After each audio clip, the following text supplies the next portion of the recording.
y el lugar más seguro que tenemos cuando está en Cristo es el hogar. Eso es poderoso, eso es un bien que no podemos perder. Y el mundo quiere que lo perdamos. Y el príncipe de este mundo que dice que vino a robar, matar y destruir. Hoy estoy contento de poder ir avanzando en la predicación de la palabra. Ayer le puse una meditación en el grupo de WhatsApp, espero que lo haya leído. Estamos estudiando, le dije allí, la penúltima carta. Filadelfia es la que vamos a estudiar. He profundizado mucho en todas estas cartas, son muchas veces que las he estudiado y me reviso con esas cartas, me autoexamino con esas cartas. Y se lo dije, se lo pregunté a usted. Su pastor ha dado por varias semanas 5 cartas. Usted ha hecho el ejercicio que tiene que hacer con ella.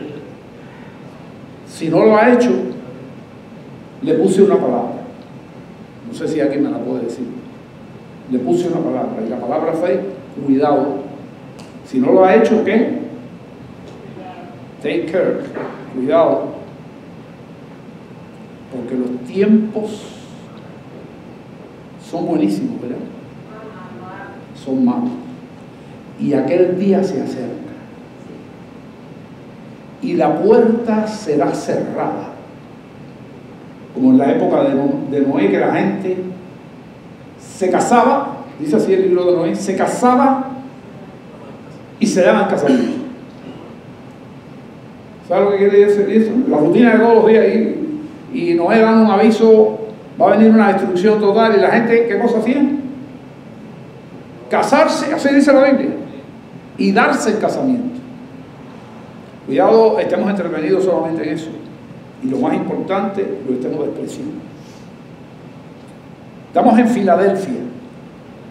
Aquí tengo una presentación que incluye el capítulo 1, el versículo 1 casi, o el versículo 1 no, el versículo 7, pero es el primero que vamos a estudiar hoy, versículo 7.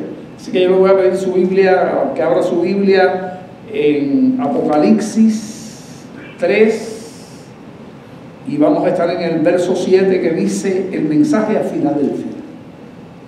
Y ahí está la palabra escrita. Es la fecha de hoy. Y vamos a ver algunas cosas escritas. Quiero chequear a ver si se ve bien. ¿Qué dice aquí Josué? El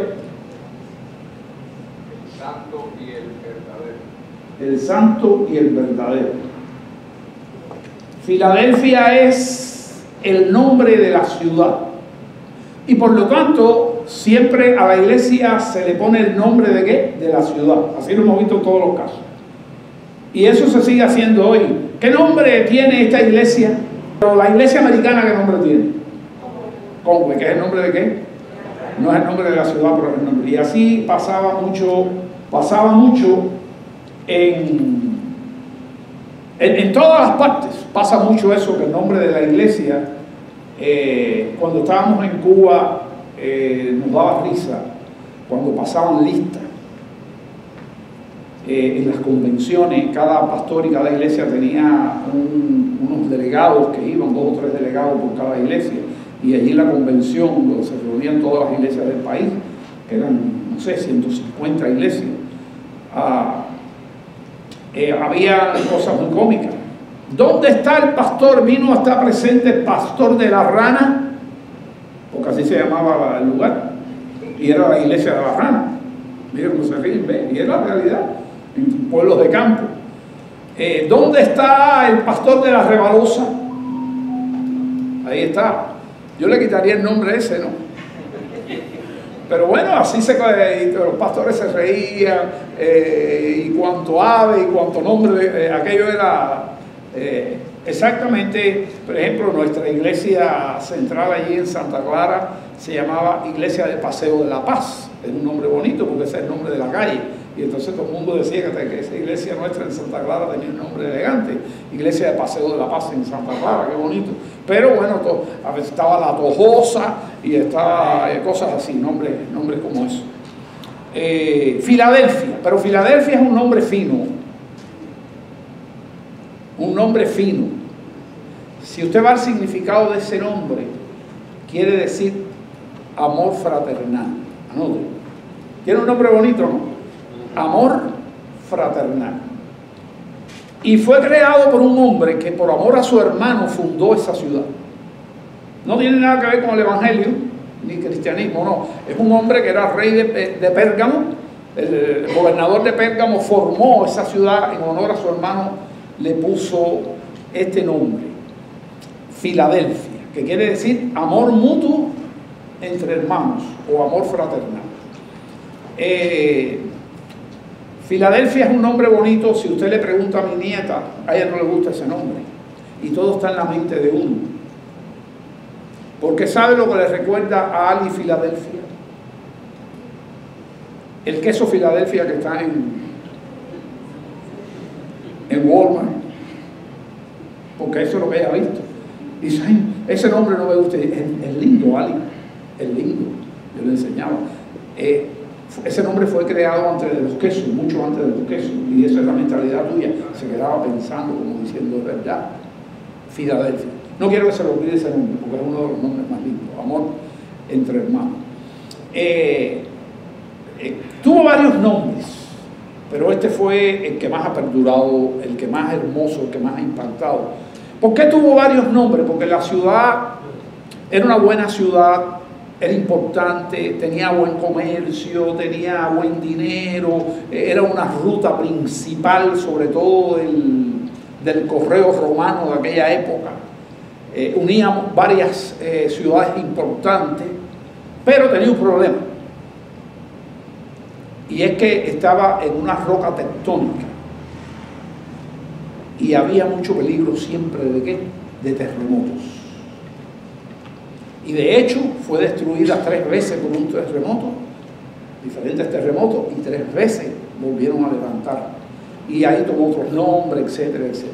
Pero el nombre bíblico es Filadelfia, y fue cuando ocurrió esta carta, que la escribió ¿quién? La dictó el ángel del Señor, el ángel que envió Jesús a su siervo Juan. Acuérdense, nunca se olvide de eso. Juan, por eso Juan fue el que escribió Apocalipsis, a su siervo Juan. Y a la vez Juan se la entrega ¿a quién? Al pastor de Filadelfia, que la Biblia le llama como el ángel de Filadelfia. Ese es el hombre. Hemos hecho un poquitico, hablado un poco de la ciudad. Si usted ve esta específicamente, yo no estoy seguro, esto lo saco del internet, pero no tengo seguridad absoluta, no podemos confiar completamente, pero estamos viendo como unas ruinas, siempre pongo unas ruinas. ¿Y qué usted ve aquí? ¿Qué ve grande aquí, aquí y aquí? 2 columnas, ¿verdad? Y son importantes en esta carta. Entonces, no sé si el que la hizo así, o si realmente estos son ruinas. Porque lo último que se derrumba de una construcción, ¿qué es? ¿Sabe lo que es? Las columnas. Por eso cuando usted ve una ruina de una iglesia o de cualquier cosa, lo que le van a quedar son trozos, y esos trozos que son las columnas. Y eso es importante, todo tiene que ver con lo que estamos hablando, desde el nombre hasta este asunto y por eso son importantes 2 columnas ahí tremendas que parece que tenía la iglesia, que quedó de la iglesia en medio de los terremotos. Oiga, para que un terremoto tumbe esas columnas, tiene que ser tremendo terremoto. Pero bueno, esa es la idea. La columna es una cosa importante. Y quiero orar sencillamente. Señor, tú sabes como estas cartas muchas veces se ponen entre la espada y la pared, porque muchos de los regaños y de las deficiencias, más que verla en mi iglesia, la veo en mi persona. Y después que tú, yo soy el que mejor me conozco. Conozco mis debilidades y mis fortalezas. Por eso la carta me anima, la carta me regaña, la carta me encamina, siempre me encamina, me guía, Y por eso tengo un interés especial y estoy detrás de mis hermanos batallando para que puedan hacer lo mismo con tu palabra. Tu palabra, Señor, que vivifica, que transforma, que nos da el éxito. Tu palabra que es la sustancia, Señor, de tu corazón. Tu palabra. Ayúdanos a amarla, como decía el salmista. Cuánto amo yo tu palabra, cuánto amo yo tu ley. Gracias, Señor, en el nombre de Jesús. Entonces, hermano, estamos leyendo aquí el verso 7. Escribe, ya esto lo tenemos ya por conocimiento básico. Escribe aquí al ángel de la iglesia. Ya sabéis que no hay que aclarar que se está refiriendo al pastor de carne y hueso que estaba allí en esa iglesia. Vamos a ver que varias de las características que vamos a empezar a leer están dentro de este esquema. Vamos a estar ahí un ratico con este esquema. Esto dice, entonces, ¿quién habla? Esto dice, ¿quién escribió la carta? Juan. Juan la recibió. Juan se la entregó al pastor. ¿Pero quién fue? Yo creo que respondieron bien. Yo debía haber preguntado quién dictó esta carta o quién redactó esta carta. Cristo Jesús. Entonces dice, esto dice la carta, lo que está en la carta, todo lo que viene de ahora. Pero ¿quién dice? ¿Qué viene ahí en su Biblia? El santo. Por eso yo lo tengo aquí puesto. ¿Qué dice ahí? El santo. El verdadero. Aquí en mi Biblia lo ponen con B alta. El verdadero, santo y verdadero. Así se presenta. Esta presentación, a diferencia de todas las demás cartas, escuchen bien lo que voy a recordarle, tienen que seguirme. Esta presentación que está viniendo aquí no ocurre igual que en las demás cartas, que sale del primer capítulo de Apocalipsis. No sé si se acuerdan de lo que estoy diciendo. Del primer capítulo salen todas las presentaciones, porque allí hay un cuadro de Jesús. Pero aquí, si usted va a ese primer capítulo, no va a ver ni la palabra santo, ni la palabra ¿qué? Verdadero. Se presenta de otra forma que no está en el capítulo 1, pero que sí está en un montón de otras partes de la Biblia, como santo, y como ¿qué? Y como verdadero, incluyendo el libro de Apocalipsis, en otros textos por allá. Así que no sale del primer capítulo, pero sí sale del contexto de toda la Biblia, esta presentación. El santo. ¿Qué quiere decir el santo? Con mayúscula. Bueno, obviamente, usted sabe lo que quiere decir. ¿Qué quiere decir? Jesús. No, la palabra santo, ¿qué quiere decir? Separado del pecado. Separado del pecado, nada de pecado, limpieza total. ¿No? No hay pecado en él, el santo. La mayoría de los estudiosos y de los que se detienen a estudiar la Biblia con cuidado se dan cuenta que el santo ahí le está dando a Cristo su condición de Dios. Porque así, de esa manera, llamarle el santo como un santo específico, no hay un montón de santos que han puesto algunas iglesias, que han puesto hombres como usted y como yo, que la Biblia les llama santo también, pero no con la mayúscula sino como un santo especial. El santo y quién más, y el verdadero. Bueno, la mayoría yo estoy de acuerdo con la mayoría de los intérpretes, dicen que el santo, además de ver toda la santidad de Dios, es el nombre de Dios que se arrastra del Antiguo Testamento, del Dios Padre, que también sabemos que el Dios Hijo es lo mismo, el santo. Y cantamos un coro que a mí me gusta repetir mucho. Todo el que ha estado en un pastorado mío sabe que ese coro lo repito y lo enseño. Hasta lo he cantado, me he atrevido a cantarlo por petición de unos amigos. En el YouTube lo tengo puesto ahí, y un día Anita se tropezó con él. Regocíjate y canta, ¿se acuerdan? Regocíjate y canta, oh moradora de Sión. Regocíjate y canta, oh moradora de Sión. Y yo le digo, ¿por qué? Porque santo es, porque grande es.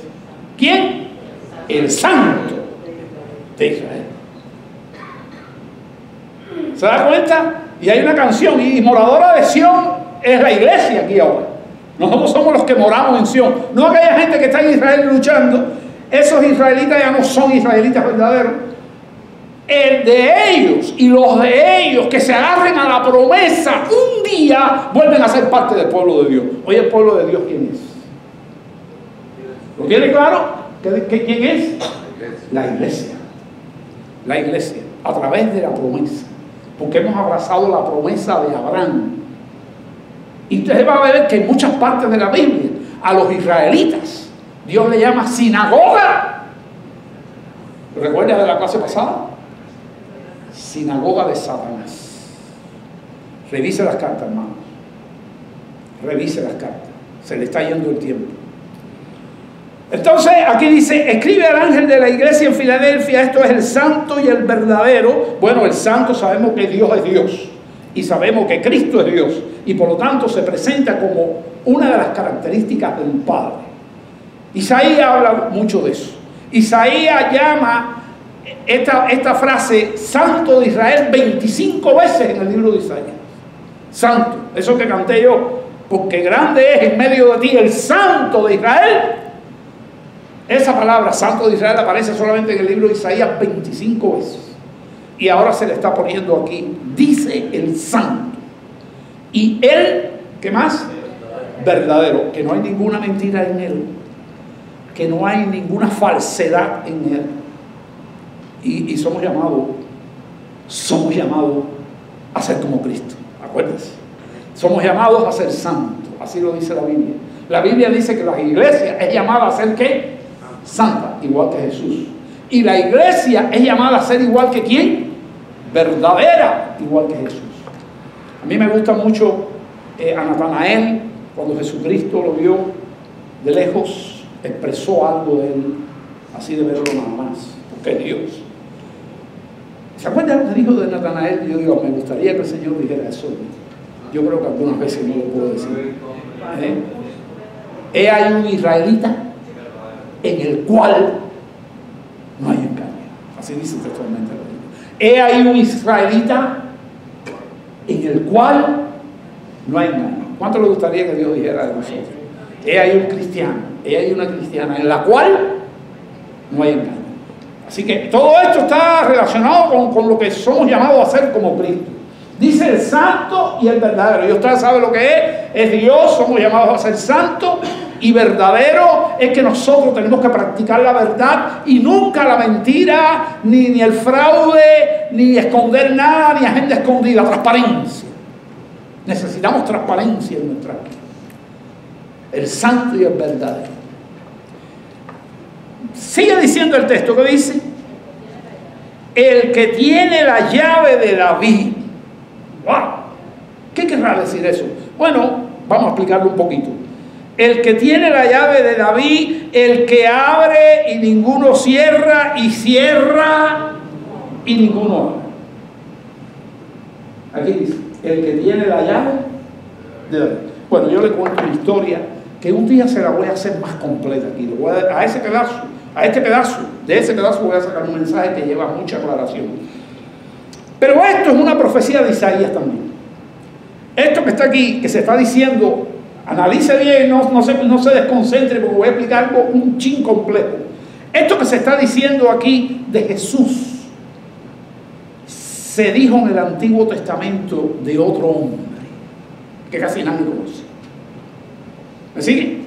Otro hombre que casi nadie conoce. En el reinado de uno de los reyes fieles de Israel, Ezequías tenía un mayordomo que ese mayordomo se llamaba Sebna. Y eso viene, ese mayordomo del rey, Sebna, viene desde la época de Salomón. Y fue algo que se dijo,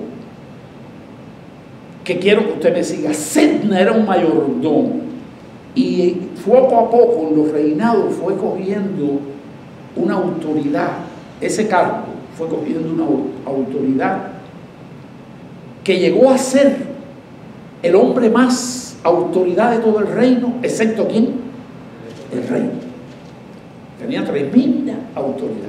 Pero este Ezecna se fue corrompiendo. Y hasta ahí voy a llegar. Tan que Dios hace una profecía sobre él, con Isaías, y lo quita totalmente de su puesto. Y de una manera muy vergonzosa de su puesto, de su responsabilidad que tenía. Y en su lugar escoge a Eliaquim, otro nombre más que aparece, que va a ocupar ¿qué cargo? El de mayordomo del rey, que era el hombre más importante después de quién, de más autoridad, vamos a decir de más autoridad después de quién, del rey, Eliaquim. Y de Eliaquim, cuando van a escoger Eliaquim, esta profecía que se está diciendo aquí, ¿cuál profecía? El que tiene la llave de David,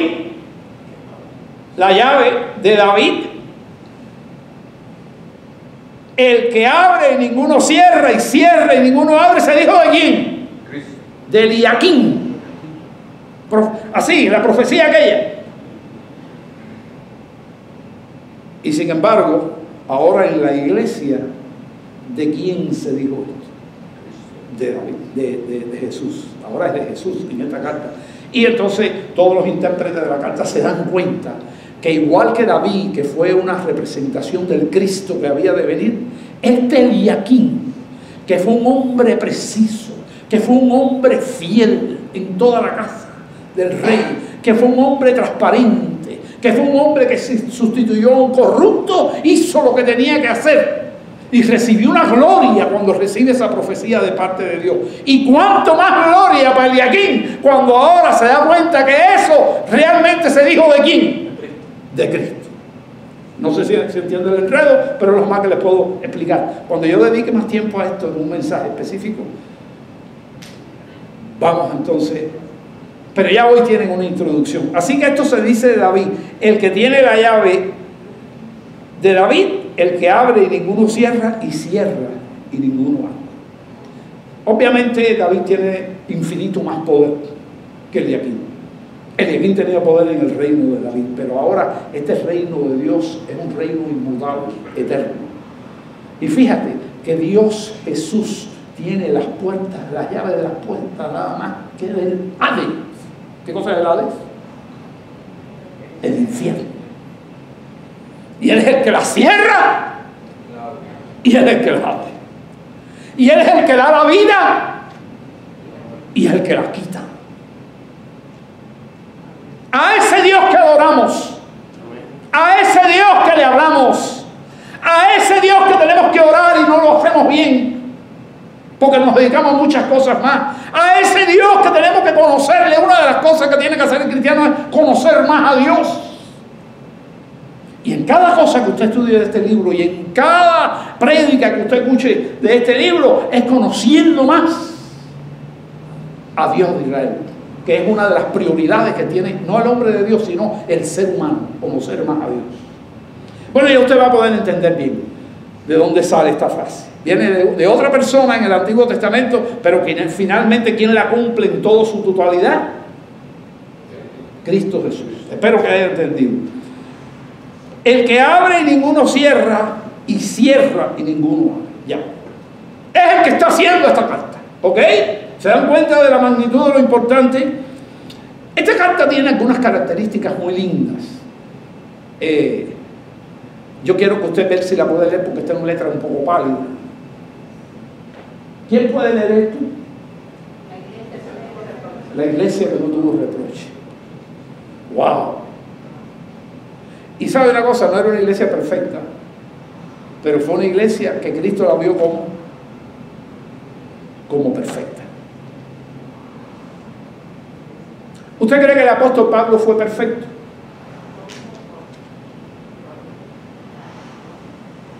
En un sentido es verdad que no, ningún hombre que es perfecto.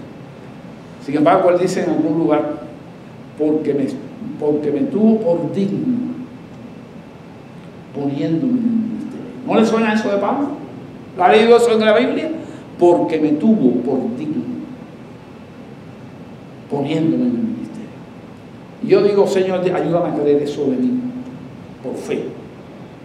Me pusiste un día en el ministerio, por fe. Pero el ministerio lo tenemos todo. ¿Qué cosa es ministerio? Ministerio es servir. Usted está llamado a servir.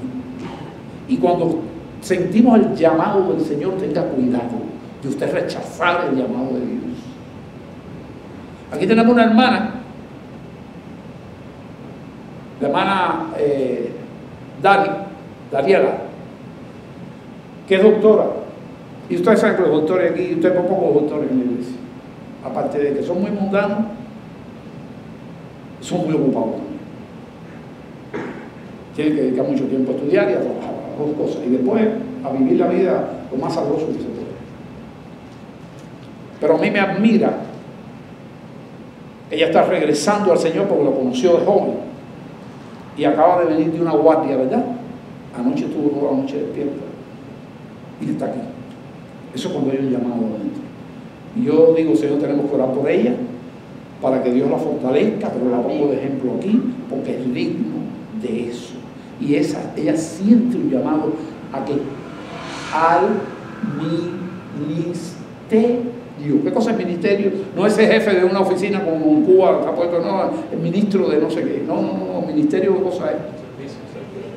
Un siervo, un esclavo. Un esclavo de Cristo. Pero cuando Dios te llame para algo, very careful. Cuando alguien te dice, un líder de la iglesia te dice, puedes hacer esto, piénsalo antes de decir que no. Porque quizás ahí está el llamado a tu ministerio y Dios te está considerando digno, como dijo Pablo, al ministerio. Bueno, no hubo reproche para ella. Van entendiendo este primer cartel que ahorita ya lo quito ya. Ahora dice, como todas las cartas, vamos al versículo 8, ¿verdad? Yo conozco, dice ahí. Vamos a ver, mírenlo aquí, lo tengo aquí. Yo conozco tus obras. ¿Eso se los dice a qué? ¿A cuántas iglesias? A todos. Dios sabe todo lo que hacemos, lo bueno y lo malo y el pecado y lo santo. No hay nada que escape de su presencia. ¿A dónde? Decía el salmista, huiré. ¿A dónde huiré de tu presencia? Yo conozco tus obras. Y vuelve aquí a hablar de qué. De puerta. Por eso es que se presenta así. Y ya usted sabe qué quiere decir eso. Es una profecía que fue para un hombre desconocido, que de pronto Dios lo pone en un lugar, pero ¿de quién se trataba finalmente? Del Rey de Reyes y del Señor de Señores. Jesús, nuestro Rey. He aquí, dice ese Rey, he aquí, dice Jesús, le está diciendo a la iglesia, he puesto delante de ti una puerta abierta. Esta puerta abierta, todos tratan de dar un significado. Y no es fácil dar el significado porque ¿cuál puerta puede abrir Jesús? Todas las puertas. La mayoría de los estudiosos dicen la puerta abierta es que esta iglesia fue tan obediente, fue tan sensible a Dios y a la palabra que Dios le dio más oportunidades para servir más. ¿Me oyó lo que dice? ¿Oye lo que dijo? Más oportunidades para ser mejor esclavo, porque eso es servicio, un siervo. Más oportunidad. Yo he puesto delante de ti una puerta abierta. Bueno, hay muchas cosas, dice que una puerta abierta, porque casi le dejó la puerta abiertica, porque a toda la gente que la perseguía, ella prácticamente no veía la persecución. La libraba de la persecución. La libraba de la persecución. ¿Sabe que Dios nos libra a veces de la persecución? Una de las cosas que padeció Esmirna, que fue una de las iglesias más sufridas, Esmirna, es que sufrió una... ¿Se acuerda que estuvo Policarpo? Aquel hombre que fue llevado al fuego, el pastor. y vimos el sufrimiento de aquella iglesia. Y aquella iglesia tenía dos grandes problemas, que allí en su ciudad, ¿quién era el Dios? El emperador, ¿se acuerdan? El emperador. Pero había una sinagoga de judíos, y los judíos, que dicen que creían en Jehová de los ejércitos, en el Santo de Israel, lo que hacían era delatar a los cristianos, diciéndole que no adoraban al César. Y los cristianos eran delatados ¿por quién? Por los judíos. Y entonces, ¿quién los cuidaba a los cristianos? No tenían a nadie. Cristo, que estaba con ellos. Pero sufrieron y fueron hasta el fuego algunos de ellos. Fueron muertos, fueron torturados. Esmirna. ¿Qué le estoy diciendo con esto? Que cada iglesia es diferente. Aquí mismo ahora tenemos lugares donde se sufre cantidad por predicar a Cristo. Gente en la cárcel. Los otros días hablaban de 2 pastores que llevan 20 años presos de su juventud. Por allá, por uno de los países, no me acuerdo ahora el país.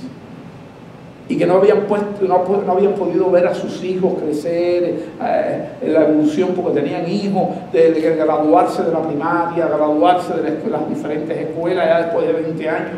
Cuánta tristeza no poder ver la vida de sus hijos. Sin embargo, hay otros lugares, como aquí mismo, que hay poca persecución, ya está apareciendo, ya va a empezar a aparecer, y vamos a ver cuántos se quedan. Vamos a ver cuántos se mueven, vamos a ver cuántos abandonan. Le contaba que Vilma contaba, creo que fue el miércoles aquí, que ella en su iglesia, cuando ella era pequeñita, muy niña, al principio, la iglesia estaba llena de gente. Su templo era así como este, y prácticamente estaba lleno. Y tenía un coro como de 20 o 30 voces, habrá aquí, y cosas así. Y cuando llegó la prueba, 15 o 20 personas. ¿Dónde estaban los otros?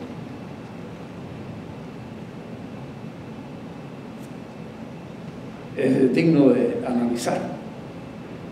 Bueno, esta iglesia casi no tuvo persecución, por lo menos no se ve. Y si la tuvo, Dios nos cuida, y tenemos persecución y nosotros ni nos damos cuenta. Una vez fui a comprar un helado para una escuela de verano de niños. Teníamos una escuela de verano de niños allí en Paseo de la Paz, donde les dije que teníamos alrededor de 400 niños en la escuela de verano, todos los años. Y de alguna manera yo iba a un lugar donde se vendía helado, y por la izquierda, como lo llaman en Cuba, compraba el helado. Por detrás del telón. No podía conseguir helado de otra manera, y menos la iglesia. Y fui a conseguir el helado allí, como lo había hecho otros años. Y fui a mí un auto que Dios me dio. Y ya había alguien esperándome allí, para cuando yo llegara y sacara los helados y ponerlos en el carro, unas tinas grandotas así, que los iba a vender. ¿Se iba a qué? A regalar. Entonces decomisarme el carro y llevarme preso. Después me entero de que pasó por allí un señor. Allí estaba la persona que estaba ordenada por la gente que tiene que ordenar eso. Pero pasa una persona de esa misma gente que tiene un cargo más grande y le dice: fulano, ¿qué de qué? ¿Cómo está? ¿Qué sé yo? Se conocen.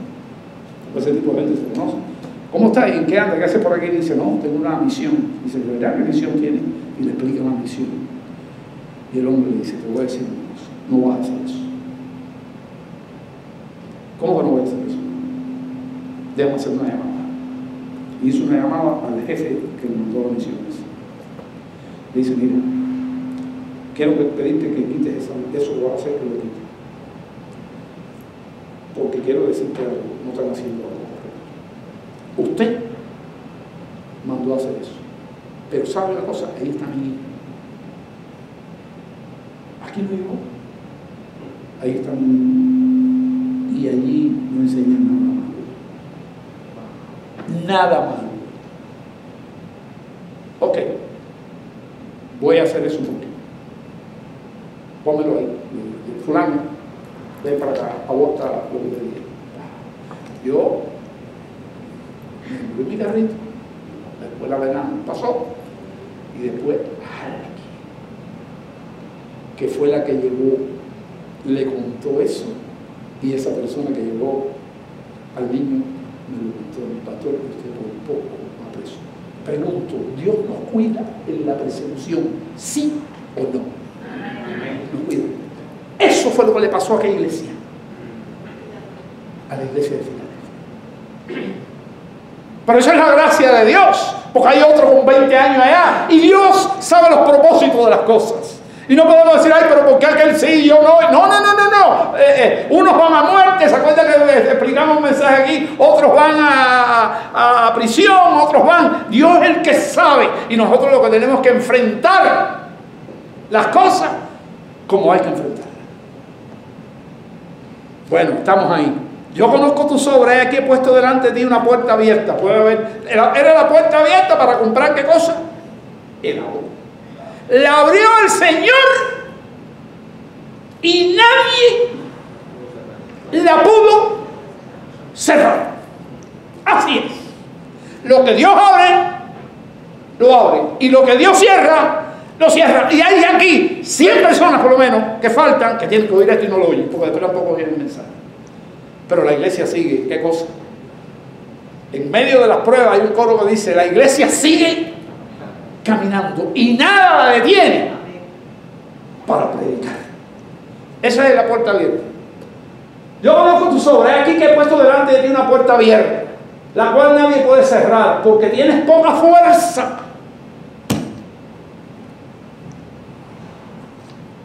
Bueno, el apóstol Pablo parece que tenía poca fuerza. Sí, no, que poca fuerza, pastor, sí. Él tenía poca fuerza. Tenía un aguijón en la carne que no sabemos lo que es. Pero muchos piensan que es, ¿qué cosa? Que se estaba quejando, ¿qué? Ceguera. Y no es fácil, ser ciego. Y que iba para allá y para acá y para todos lados. Y 20 viajes de planes misioneros. Y cada día, ¿qué pasaba con la visión? Y él pone: yo tengo un aguijón en mi carne que le he pedido a Dios 3 veces que me lo quite, y no me ha quitado ningún aguijón, sino que me ha respondido: bástate mi gracia, porque mi poder, ¿el poder de quién? De Dios, se perfecciona cuando eres ¿qué? Débil, cuando tienes poca fuerza. Por eso yo, como me estoy poniendo viejo, para dar que pienso en eso, digo: en nombre de Jesús voy a estar aquí hasta que Dios cierre la puerta. Mientras, tengo que decir como Pablo: me gloriaré en mis debilidades para que se perfeccione, ¿qué cosa?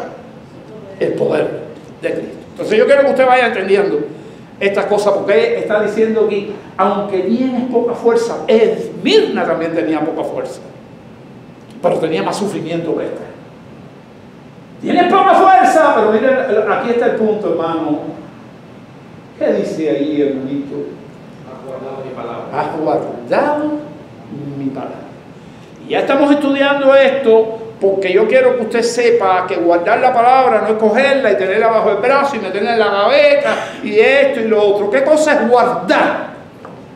Usted tiene que tener un resorte en su cabeza cuando usted vea la palabra guardar la palabra. ¿Qué cosa es guardar la palabra?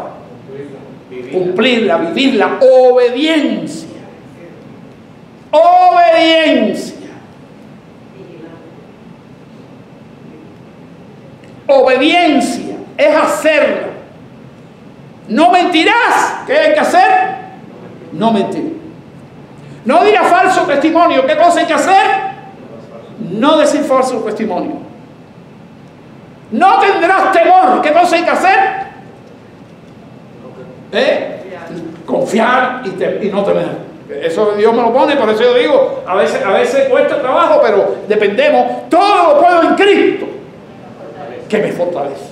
Como mi mamá, que en los últimos años de su vida se quedó inválida y caminaba un pasillo largo de la casa que teníamos allá en Santa Clara. Y en la silla de ruedas se paraban dos burros. Y iba caminando todo el pasillo. Y en cada paso decía, todo lo puedo en Cristo, que me fortalece. Y daba un paso. Y yo le tomé un videíto con todo hasta que llegaba al final. Cuando llegaba al final hacía ¡bum! Y se caía la silla de ruedas así. Mi papá ciego la iba llevando. Mi papá con casi 100 años la iba llevando atrás de él. Y yo dije, caballero, qué cosa. Bueno, eso, así. Para mí, tomé aquel video porque para mí era un ejemplo de lo que es enfrentar la vida en medio de las debilidades. Aunque tienes poca fuerza, que nadie diga que tenga poca fuerza. Porque la fuerza del Señor nuestra está en ¿qué? En guardar, obedecer. No es guardar la palabra, ahí decir, tengo Biblia, no tengo Biblia, que la Biblia tiene que meterla ¿dónde? En el corazón, tiene que oírla y después de oírla, ¿qué tiene? Guardarla, oírla, vivirla. Has guardado mi palabra y no has negado mi nombre. Bueno, el nombre es algo importante en esta carta también. Aquí por eso, nosotros, una de las cosas importantes del cristiano es conocer a Dios. Y dimos aquí, me parece que 16 mensajes estudiando los nombres de Dios. ¿Y cuál es el objetivo? Conocer mejor a Dios. Ese es el objetivo, siempre lo decía en todos los mensajes. Ahí están en el internet. Todos los nombres de Dios nos hablan de cualidades de Dios. Y una de las cosas que tiene, dice el Señor, alégrese en esto, no, dice el Señor, gloríese en esto el que ha de gloriarse. Gloriarse, que a Dios no le gusta que nos gloriemos. Pero si alguien se ha de gloriar, es en esto, en entenderme y conocerme, que yo soy Jehová, misericordioso, tardo para la ira y grande en qué? En misericordia. Y que estas cosas me agradan. El nombre de Dios. Bueno, hubo cristianos de la iglesia primitiva que murieron por no negar el nombre de Dios. Maldice a Cristo. No, yo no maldigo a Cristo nunca. No, tienes que maldecirlo, si no muere y no maldecirlo. Bueno, ese es el verso 8. Hemos tratado de... Vamos a ir a leer el 9. Está en el 9 conmigo y este es algo interesante aquí. Tiene el 9 abierto en su Biblia ahí. Si no tiene Biblia, póngase al lado de alguien que la tenga para que lo pueda leer ahí. Dice, he aquí. Aquí esto es una cosa muy buena, una bendición tremenda para esta iglesia. Mire lo que va a decir. He aquí, antes de leer lo que dice aquí, escuche. Voy a decir algo. ¿Se acuerda de lo que dije de Esmirna? ¿Qué hacían los judíos en Esmirna? Delataban delante de los romanos a los cristianos que venían. Mire aquí lo que le pasa a esta iglesia. He aquí, dice él, yo entrego de la sinagoga de Satanás, una sinagoga que el rey es Satanás, a los que se dicen ser judíos. ¿Y qué dice? Y no lo son, porque el que no acepta a Cristo perdió, aunque sea israelita de pura cepa, perdió su ciudadanía. ¿Sabe eso? No lo son, sino que mienten. He aquí, yo haré que vengan. Yo haré que vengan. ¿Qué dice? Y se postren en nuestro pie. Y reconozcan que yo, el Santo de Israel, el verdadero, te he amado. Hermano, yo pongo ahí. Judíos, sinagoga de Satanás. Una pregunta, ¿convertidos? Puede ser. Yo no sé si son convertidos, pero puede ser que vayan allí, si van porque no es que estén adorando a los cristianos, no, ellos se arrodillan delante de los cristianos pidiéndole perdón.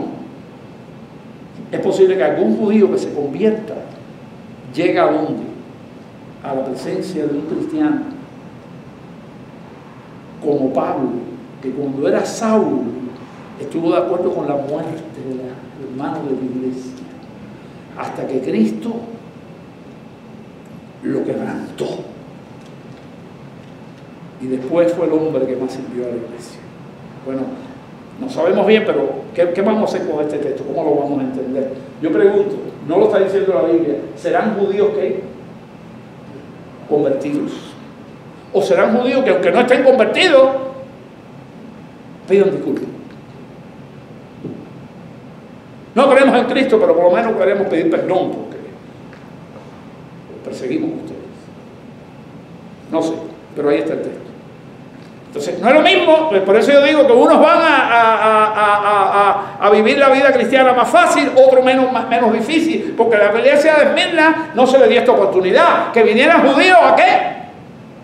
A arrodillarse frente a ellos, a decirles que reconocían que Cristo lo amaba. Pero aquí está. Así que ahí tenemos algo bueno que Dios está teniendo, una gracia especial que Dios está teniendo con esta iglesia. Y Dios, según sus propósitos y su soberanía, que debemos respetar y amar, tanto el propósito como la soberanía de Dios, lo que nos toque hacer. Dice, unos irán a espada, otros a prisión, otros no irán a ninguna parte. Presentarán el Evangelio y debemos, cuando no hay persecución, ser agudos con el Evangelio, porque es una oportunidad que estamos perdiendo. Así que ahí tenemos ese texto, espero que usted le dé después, y vamos inmediatamente al verso 10. Dice 10. Por cuanto has, vuelve otra vez, ¿qué dice? Y lo que viene otra vez, ¿qué cosa es? Palabra. ¿Qué cosa es guardar? Vuelvo otra vez a preguntar porque ya espero que me lo diga. Obedecer. Diga conmigo en voz alta, así. Guardar es obedecer. Vamos. Guardar es obedecer, para que no se lo olvide nunca. Es vivir lo que Dios pide. Has guardado la palabra de mi paciencia. Bueno, la paciencia fue la que tuvo Jesucristo aquí. Paciencia quiere decir resistencia. Que ya no tiene que tener resistencia, tiene que tener firmeza, el hipomanén, en medio de las circunstancias difíciles. No voy a negar a Cristo, no lo voy a negar. Pase lo que pase, no lo voy a negar. No lo voy a negar. Por cuanto has guardado la palabra, has obedecido la palabra de mi paciencia. ¿Qué pasa la palabra de la paciencia? Esto que está aquí, que fue toda la vida que Cristo vivió. Tuvo paciencia con los pecadores.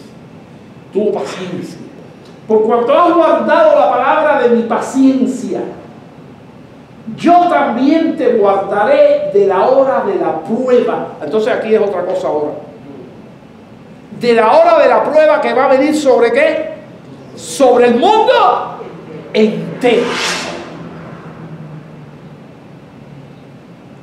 Para probar a los que moran en la tierra. ¿Sabe de lo que está hablando aquí? Cuando venga el momento, la semana 70 de Daniel, la gran tribulación, y ocurre el rapto de la iglesia, de la hora de la prueba, yo te guardaré. ¿Que va a venir sobre quién?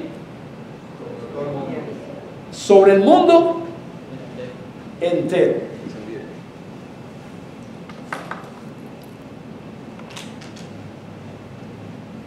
Ahí está. Para probar a los que moran sobre la tierra. Semana 70 de Daniel, el Señor un día va a ser así y se lleva a toda la iglesia, como está en 2 de Tesalonicenses, se lleva a toda la iglesia y se quedan los que se quedaron. Y empieza el periodo de la gran tribulación. Que va a ser difícil vivir aquí. Y por eso yo escribí lo que escribí ayer, porque estamos preparando. Y yo no estoy metiendo más miedo a nadie, yo estoy advirtiendo como la Biblia dice. Hay muchos pastores que no creen en eso. Yo se lo voy a decir aquí. Por ejemplo, Bill Graham, que yo lo respeto mucho por su conocimiento y soy inscrito a su canal, él no piensa eso. César Vidal, que es un erudito de los grandes españoles que hay aquí, tampoco cree eso. Ellos creen que la gran tribulación ya está en la gran tribulación. Y que lo más grande que ocurrió fue lo que ocurrió en Jerusalén cuando después de Cristo con Tito. Y esa es una de las escatologías que hay. Y yo las miro porque dice el Señor que las azones de los tiempos no nos tocan a nosotros. O sea que no tengo autosuficiencia con lo que le estoy diciendo. Lo que le estoy explicando aquí que se va, el Señor se lleva a su iglesia en ese momento de la hora de la prueba que es la gran tribulación, es lo que se llama la doctrina del rapto pretribulacional, o sea, antes de la tribulación. Pero sí le digo una cosa, ¿sabe cuántos cristianos que hay aquí hoy creen esa doctrina? El 70% de los cristianos. El resto, yo digo, me da igual, me gustaría esto, que es lo que creo, es mejor o no, pero estoy dispuesto a pasar lo que sea si no fuera así, porque tampoco voy ahora a hacerme que yo tengo la última opinión de todas, ni el erudito, no, si hay eruditos más que yo que creen contrario, pero yo he estudiado esto mucho y me inclino más a esto, porque acabé de decir, el rapto pretribulacionista. Ahora, hermano, si estamos en tribulación, es verdad, siempre hay tribulación, y dice la Biblia que a través de muchas tribulaciones entraremos, ¿dónde? En el reino de los cielos. Entonces la tribulación viene. Y yo digo, bueno, pues déjame ver, no tengo mi teléfono aquí, no pensaba decir esto, pero me viene a la mente. Yo tengo mi WhatsApp guardado, una conversación telefónica con la mamá de Heidi. ¿Se acuerdan que se lo he dicho muchas veces? Cuando el COVID, dígame si no fue el COVID, una hora de prueba que vino sobre qué? Sobre el mundo entero. Y hubo gente que yo la pasé lo más bien, a mí me dio como 4 veces COVID, yo nunca me inyecté, no creo en la vacuna ni creí, creo que hace más daño que bien, y lo digo ahora que ya pasó, porque casi podía ir preso en aquella época. Ahora, eso fue una prueba para el mundo entero. En Nueva York se llevaba a la gente en camiones muertas, porque no había donde enterrarlo. En Cuba fue desastroso y así fue todo. Bueno, hermano, yo le digo una cosa. Idalia fue la única hermana, muchos tomamos el COVID aquí, pero ella fue la que tomó el COVID, fue al hospital y falleció.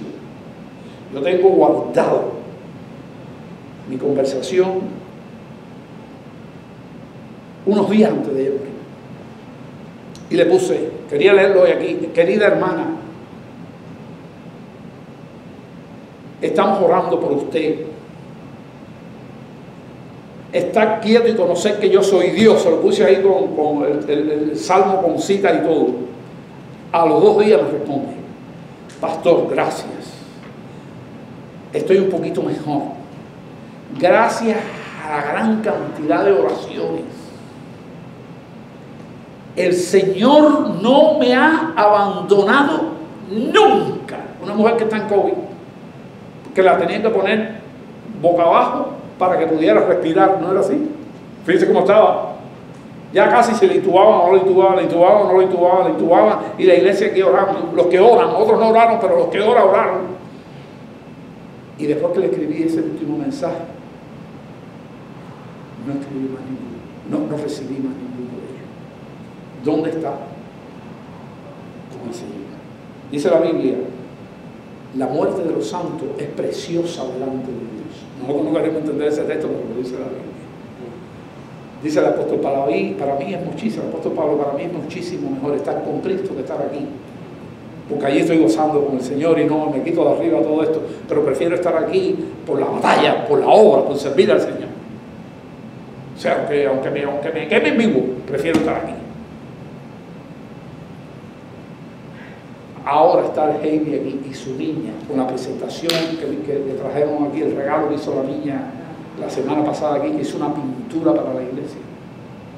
Decir que todos estamos unidos en Cristo es una victoria que ha tenido la roca en medio de la tribulación, es una victoria que tuvo Idalia Doménico y es una victoria que tiene esta familia, que tenemos que orar para que el esposo de ella está siendo discipulada por Elizabeth, para que el esposo de ella, que ya estamos haciendo amistad con él, se rinda a los pies de Cristo. Así que sea la tribulación que dicen o no, sí, yo le digo que el 70% de los cristianos creemos en esto. Los demás, pero yo lo que venga, lo mismo me da. No lo estoy atrás, y por eso uno de mis mejores seguidores son César Vidal, aunque piensa diferente a mí con respecto a esto. Y ¿cómo se llama el otro? ¿Cómo es? No, Will Grant, no es Billy Grant. Will Grant es un hombre joven que está en España, allá, muchacho joven inglés, creo que es inglés, habla español. Bueno, hermano, aquí estamos. Entonces, por cuanto has guardado la palabra de mi paciencia, yo también te guardaré de la hora de la prueba que va a venir sobre el mundo entero. Para mí es pretribulación y se va a llevar el rapto de la iglesia para probar a los que moran en la tierra. Y de todas maneras, el COVID nos probó. Porque, ¿sabe una cosa? Se fueron cantidad de gente de las iglesias del COVID que nunca han regresado.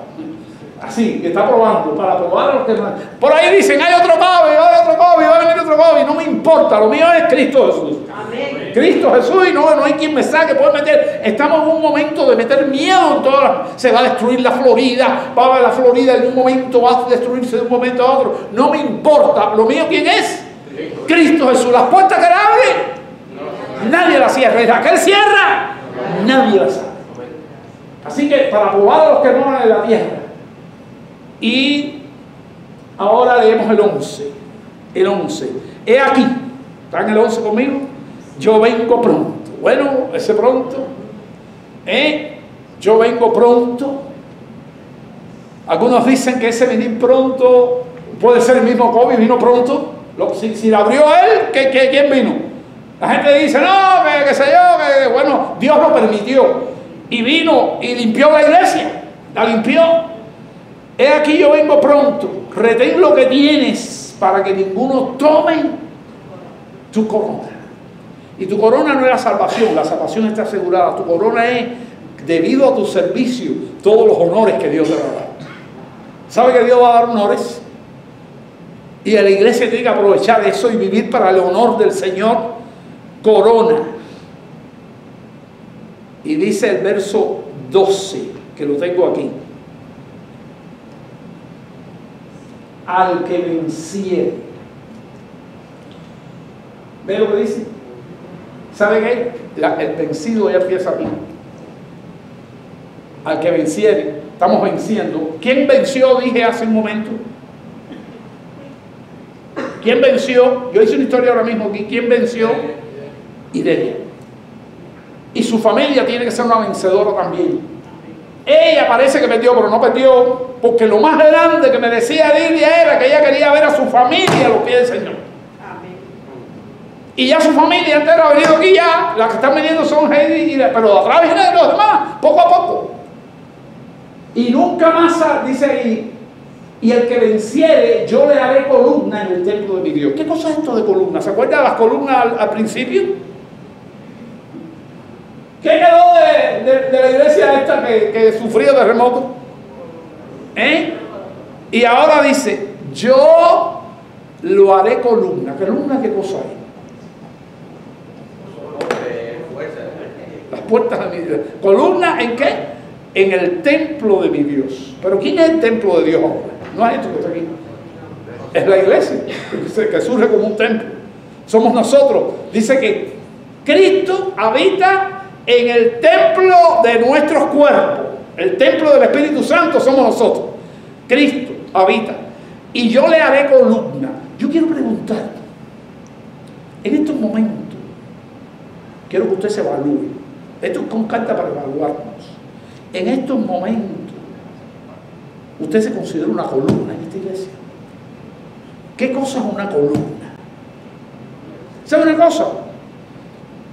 Cuando yo estaba estudiando en el seminario, yo escuché a un profesor decirme algo. Yo no sé, yo no lo he leído más, pero él me lo dijo y lo dijo allí en el seminario. Yo he buscado un poco el significado, pero le voy a decir lo que él nos explicó. Y para mí fue una bendición. Dice que en el templo de Salomón hay 2 columnas desde que se construyó. Si se quitaban esas columnas, el templo, ¿qué le pasaba? Se desplomaba. Si usted se va ahora mismo de esta iglesia, dígame sinceramente, la iglesia se va a morir, la iglesia se va a afectar, no vamos a decir morir, la iglesia se va a afectar. Hay gente que sale de la iglesia y entra y sale y como si no, ¿por qué? ¿Por qué sale y no pasa nada? Porque no hay columna. Y en la iglesia tenemos que ser ¿qué? Porque eso está en el plan personal. Yo soy columna de mi iglesia, esto es una pregunta.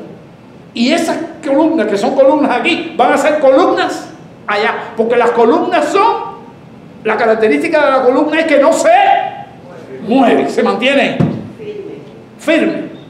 Pase lo que pase. Mediten eso. Y recuerden, conviértase en una columna. Cuando venga alguien a decirle, hace falta que nos ayude en esto, aquí estoy. Porque no es que te lo está pidiendo Vilma, ni te lo está pidiendo Elizabeth, ni te lo está pidiendo Carolina, ni te lo está pidiendo José. Te lo está pidiendo ¿quién? Dios te está dando una oportunidad de servir al Señor. Y con muchos servicios que una persona se convierte en ¿qué? ¿En columna de qué? ¿De qué dice ahí? Del templo, de la iglesia. El templo somos nosotros, la iglesia. Y el que venciere, ¿quién es el que vence? El que se mantiene siendo ¿qué? Columna. Yo le haré columna en el templo de mi Dios. Y nunca más saldrá de allí, no se moverá. Nadie la podrá mover. Y escribiré su nombre y escribiré sobre él el nombre de mi Dios. Aquí estudiamos los nombres de Dios para conocer más a Dios. Y esto no es un tatuaje. Alguna gente ahora está justificando el tatuaje por esto. No. Esto es una cuestión espiritual. En el alma de la persona, Dios va a conocer, la persona, el cristiano que vence va a tener tanto conocimiento de Dios como lo estamos haciendo los miércoles que vienen 4 gatos. Pero debería estar aquí más gente, aunque le cueste lo que le cueste, porque son cosas preciosas las que estamos descubriendo. Yo que estoy estudiando esto ahora más profundamente, soy muy bendecido, aprendo y me impregno más para convertirme en una columna de mi iglesia. Y yo le haré columna en el templo de mi Dios y nunca más saldré de allí. Y escribiré sobre él el nombre de mi Dios. Quiere decir que cuando veamos a Cristo en su presencia, mira que hemos aprendido de Cristo y seguimos aprendiendo y cada día aprendemos más. Cuando lo veamos cara a cara, le vamos a conocer como Él es, ¿no? Así dice la Biblia. Y ahí vamos a ser ¿qué? Completamente transformados. Y esa es la escritura del nombre. Esa es la escritura del nombre de Dios sobre nosotros. La transformación igual a ¿quién? A Cristo. Nunca más saldrá y escribiré sobre él. Nadie venga a decirle que esto es un tatuaje. Y escribiré sobre él el nombre de mi Dios, nombre de la ciudad de mi Dios, que no va a ser terrenal. ¿Cuál? La nueva Jerusalén, la cual desciende del cielo de mi Dios. Y mi nombre nuevo. Vamos a tener, estudiamos todos los nombres de Dios, todos, ¿se acuerdan? Y cuando llegamos al último, ¿cómo se llamaba el último? Cristo, que es un nombre sobre todo nombre. Todo el mundo tenía que haberme lo repetido así. Cristo fue el último y es un nombre sobre todo nombre. Y todavía, cuando veamos a Cristo cara a cara, el nombre va a ser todavía más perfecto de Cristo sobre todo nombre. Pero no como nombre como tal, sino la impregnación y la comprensión de ese nombre de Cristo que nos hace entender y saber más de Dios. Es completo. Pero no es un tatuaje, es algo que ocurre en el alma. Y ahí los nombres de Dios que son importantísimos, porque los nombres de Dios dicen las características de Dios y aprendemos de Dios como declaramos sus nombres. Dios sanador, Dios justicia, ¿se acuerdan? Dios Sidkenu, Jehová Jireh. Dios, ¿qué cosa quiere decir Jehová Jireh? Jehová provee, Dios mi proveedor. Ve, son nombres para aprender de Dios. Y ahí están en el internet todo. Y mi nombre nuevo. Y aquí termina esta. Y como todas las demás, ¿qué dice? ¿Qué dice? Oiga, el que tiene oído espiritual, oiga lo que el Espíritu le dice a la